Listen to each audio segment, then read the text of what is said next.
오늘 부활주일을 맞이하여 예수께서 죽음의 결박을 깨뜨리시고 열어놓은 생명의 부활로 나아가는 성도들 위해 부활신앙으로 살아가는 은혜가 여러분 위에 함께하기를 간절히 축복합니다. 우리는 다양한 대상을 두려워합니다. 그러나 우리 모두가 동일하게 두려워하는 것이 있습니다. 그것은 물질의 유무, 학력과 지위의 고하, 또 건강의 차이, 성격과 관계에 좋고 나쁨에 관계없이 사고로, 그리고 질병으로, 노화로 언젠가는 누구에게나 차별 없이 찾아오는 죽음입니다. 사람은 누구나 죽음을 두려워합니다.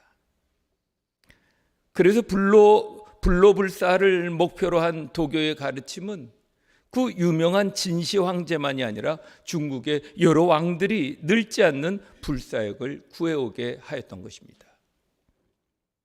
그뿐입니까?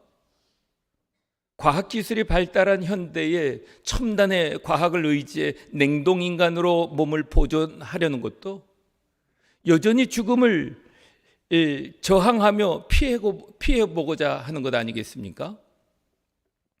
그런데 이처럼 죽음을 피하려 하고 두려워하는 이유가 무엇일까요?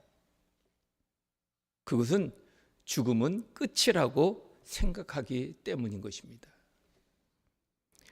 그런데 사람의 생명을 다루는 의대에서도 죽음은 다루지 않습니다. 왜냐하면 죽으면 현대의학도 할 수 있는 일이 없기 때문인 것입니다. 이런 죽음에 대하여 성경은 이렇게 말합니다. 로마서 5장 12절에 그러므로 한 사람으로 말미암아 죄가 세상에 들어오고 죄로 말미암아 사망이 들어왔나니 이와 같이 사망이 모든 사람에게 이르렀느니라 라고 말씀하고 있고, 야고보서 1장 15절에 욕심이 잉태한 즉 죄를 낳고 죄가 장성한 즉 사망에 이르느니라 라고 선언합니다. 이처럼 성경은 죽음의 원인은 죄다라고 분명히 밝히고 있습니다. 그래서 죽음을 맞이할 수밖에 없는 죄된 우리 인생에 대하여 베드로전서 1장 24절에 인생은 금방 시들고 말 풀과 같다고 하였고 인생의 영광은 풀의 꽃과 같다 이렇게 말하고 있습니다. 그렇다면 정말 우리는 시들고 마는 풀과 같이 죽음은 그만인 우리, 그야말로 인생무상 일장춘몽의 인생으로 마감하는 것일까요? 그렇지 않습니다. 24절에 풀의 꽃과 같은 인생, 그래서 세상 사람들이 끝이라고 알고 있는 죽음에 대하여 성경은 우리가 허무한 인생, 죽음으로 끝나는 인생이 아니라고 말하고 있습니다. 이어진 25절에 보면 우리에게는 세세토록 영원히 있는 말씀, 즉 죽음을 이기시고 부활하신 예수 그리스도, 바로 복음이 있다고 우리에게 말씀하고 있습니다. 그래서 오늘 우리 함께 봉독한 말씀은 이렇게 전하고 있습니다. 그리스도를 믿는 우리는 50절에 썩는 것이, 53절에는 썩지 않는 것으로 변화되는 유업으로 받게 된다고 분명하게 밝히고 있습니다. 그렇습니다. 우리가 받은 유업은 마치 이런 것과 같습니다. 어릴 적 남자들이 놀던 이 땅 따먹기 놀이의 추억이 있습니다. 넓은 땅바닥에 무릎을 세우기도 하고 때로는 주저앉기도 하면서 이 돌멩이를 가지고 친구들과 자기 땅을 넓혀가는 이 땅 따먹기 놀이는 땅이 많아지면 이기는 것이고, 그러면 부자가 된 듯 굉장히 기분이 좋습니다. 그래서 더 많은 땅을 따먹으려고 때로는 다투기도 하고 땅 먹기 놀이에 아주 집중할 때가 있습니다. 그러다가 해가 저물 무렵 어머니가 아무개야 들어와라 라고 부르게 되면 종일 열심히 땅 따먹기를 하며 땅을 확장하고 놀다가 어머니가 부르시게 되면 집으로 돌아가게 됩니다. 인생의 해질녘은 누구에게나 찾아옵니다.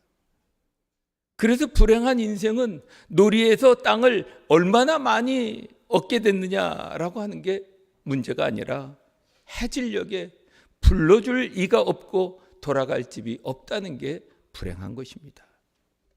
그러하도 우리는 예수님이 우리의 이름을 불러주시면 주님 품으로 돌아가게 되는 부활을 누리는 존재입니다.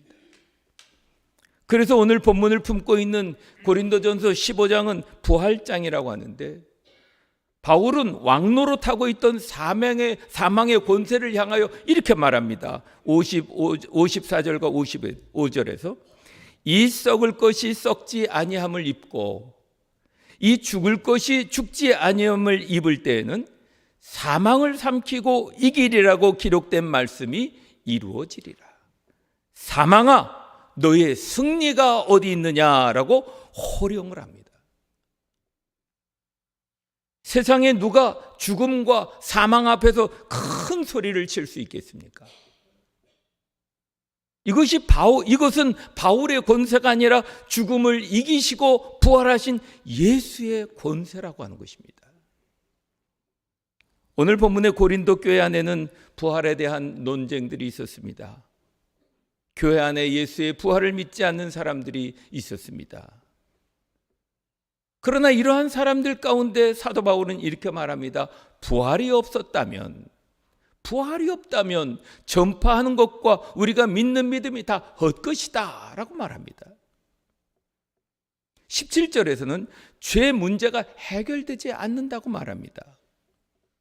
그래서 19절에서는 만일 그리스도 안에서 우리가 바라는 것이 다만 이 세상의 삶뿐이라면 모든 사람 가운데 우리가 더욱 불쌍한 자다라고 말합니다. 생각해 보십시오. 다른 종교에서도 올바르고 선한 이 세상에서 사례에 맞는 삶을 다 가르치고 있습니다. 그런데 우리에게 이 세상에서의 삶이 전부라면, 곧 죄사함과 구원, 우리에게 부활이 없다면 그것이야말로 우리가 시간과 물질과 몸을 들이며 걸어가는 믿음의 걸음이 무슨 의미가 있겠습니까? 그야말로 우리는 불쌍한 자일 뿐입니다. 그러나 우리의 구원을 위해 우리 주님은 우리의 죄를 담당하시고 대신하여 십자가에 죽으셨습니다. 그리고 말씀하신 대로 우리를 위하여 예수님은 사흘 만에 부활하셨습니다.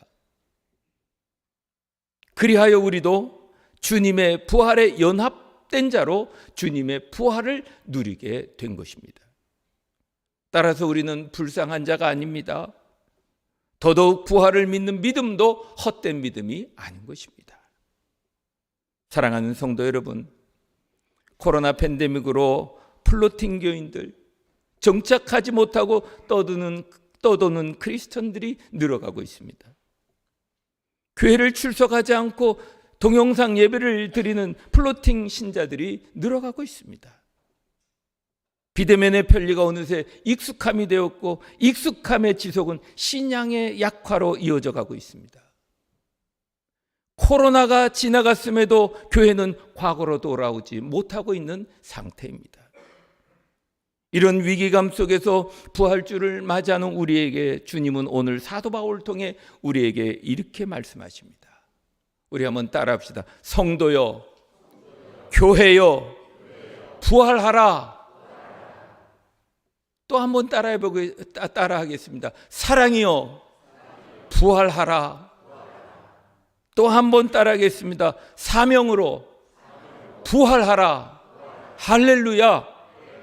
지금 여기 부활을 살아가는 성도 여러분, 우리 함께 모여 예배하고 사랑하고 섬기는 교회와 성도들로 부활을 살아가시기를 간절히 축복합니다. 사랑으로 부활하는 교회, 사명으로 부활하는 우리 궁정교회와 성도들이 세상 한복판으로 흩어져 세상을 변화시키고 회복시키고 부흥케 하는 놀라운 은혜가 펼쳐지게 되기를 우리 주 예수 그리스도의 이름으로 간절히 축원합니다. 아멘. 기도하시겠습니다.